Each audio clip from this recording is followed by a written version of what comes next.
vous avez participé au 5 octobre, vous avez été acteur en quelque sorte. Dites-nous, 25 ans après, qu'est-ce qu'on peut retenir de cette lutte? Voilà, très bien. Nous d'autres, nous n'étions pas Lomé. Moi, j'étais élève au CEG d'Agny. Et quand nous avions entendu les mouvements de nos frères sur le campus qui a entraîné le déclenchement, nous, on n'avait même pas attendu un mot d'ordre de qui que ce soit avant de pouvoir se mettre en branle. Et ne serait-ce qu'un message par à travers les médias Africa numéro 1 ou RFI, nous, on était prêts pour mettre en ébullition l'intérieur du pays. Agné, Esmono, Ogou, c'était nous qui étions sur le front pour réclamer la conférence nationale souveraine qui a eu lieu réellement. Et donc, l'effort de la jeunesse, des adolescents que nous d'autres nous étions, n'avait pas été vain. C'est dans la marche vers la tenue de cette conférence nationale souveraine qu'il y a eu les massacres de Bain, de la lagune de Bain. Tous ceux qui sont tués y ont laissé leur vie pour que Yadema soit contraint à accepter cette assise nationale.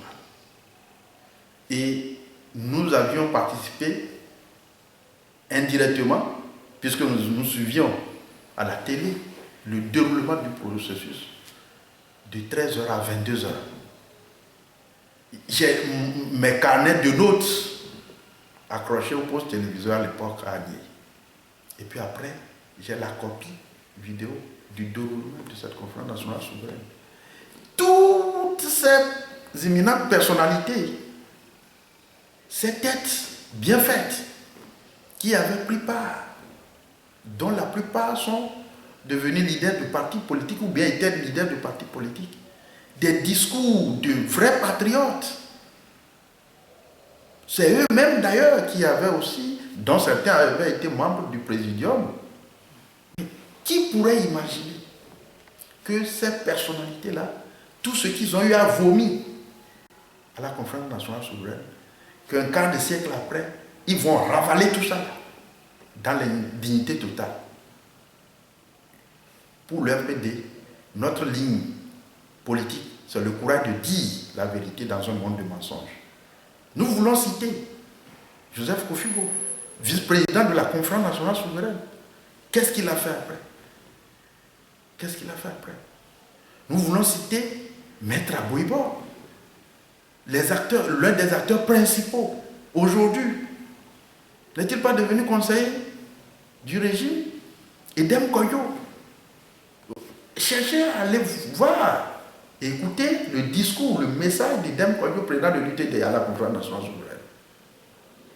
Un message très correct de vrais patriotes.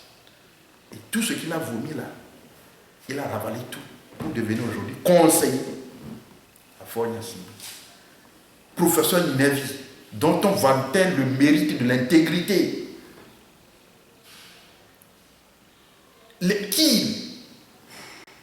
Antoine Folly, les Jean-Pierre Fabre, les Patrick Lawson, Maître George Lawson, des discours éloquents, cohérents, juridiquement tenables. Tout ce beau monde, Gilles Christ Olympio, quand il arrivait, c'était comme un paradis terrestre. Gilles Christ Olympio. Les Arifou Aïva, Gogué Aimé, tout ce beau monde était à la conférence nationale souveraine. Et aujourd'hui, tous ces noms que je suis en train de citer sont tous conseillers de Fort-Gnassingbé. Quel crime, quelle abomination, sans trouble de conscience. Et les morts. Ils étaient à la conférence nationale souveraine en 91 et ils parlaient de 24 années de massacre, de dictature de Gnassingbé. Et on croyait que c'était la fin. C'est vrai que l'armée togolaise a joué un rôle malsain dans sa brutalité, et ça on comprend. Mais si l'opposition, si ses leaders avaient été conséquents, cette armée devait céder. Ils ne l'ont pas été. Et de 91 à nos jours, ou bien du 5 octobre 90 à nos jours, de la prise de pouvoir des Adema, ou bien de l'assassinat de Sylvanus Olympio, à la conférence nationale souveraine, et de la conférence nationale souveraine à nos jours, en termes de morts, d'assassinés, d'emprisonnés, bref, de victimes, c'est pratiquement proportionnel. C'est pratiquement proportionnel. Qui aurait cru qu'après cette conférence nationale souveraine, des centaines de Togolais encore devraient être massacrés, notamment en 93, 98 et 2005. 2005. Et les auteurs de tous ces massacres sont là. Sont là. Que protège le régime de Gnassingbé, grâce auquel Faure est là-bas. Et que toutes ces fortes personnalités de l'opposition maintenant deviennent conseillers à Faure. Ils conseillent Faure à faire quoi? À maintenir, à poursuivre ce que les Togolais ne veulent pas. Bref, ces personnages-là sont hautement responsables en grande partie. Et l'histoire le retiendra pour eux. Aucune échappatoire, pas d'échappatoire pour eux. Moi, par exemple, un militant convaincu,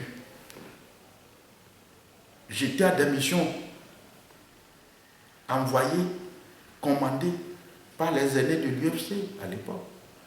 Et c'est ce qui m'a conduit également à suivre Gilles Christ quand il disait qu'à la faveur de l'accord RPT-UFC, c'était l'apaisement et la fin du régime d'une manière pacifique. Mais quelle n'a été ma surprise? C'est de nous amener plutôt à soutenir Faure, qui est arrivé par le massacre des centaines, voire milliers de Togolais. Et quand en 2013, j'ai posé clairement le problème, on m'a exclu. Mais en 2015, Gilles Christ lui-même et ceux qui sont restés avec lui, qu'ont-ils fait par rapport à l'élection présidentielle? Si ce n'est pas d'aller dire qu'il faut soutenir Faure Gnassingbé. Voyez-vous, c'est ce manque d'intégrité morale de la part des leaders de l'opposition démocratique togolaise qui explique en grande partie le désarroi maintenant du peuple togolais. Ce peuple qui s'affaisse dans le cachot du désespoir parce que trahi et abandonné dans les mains du méchant. C'est triste.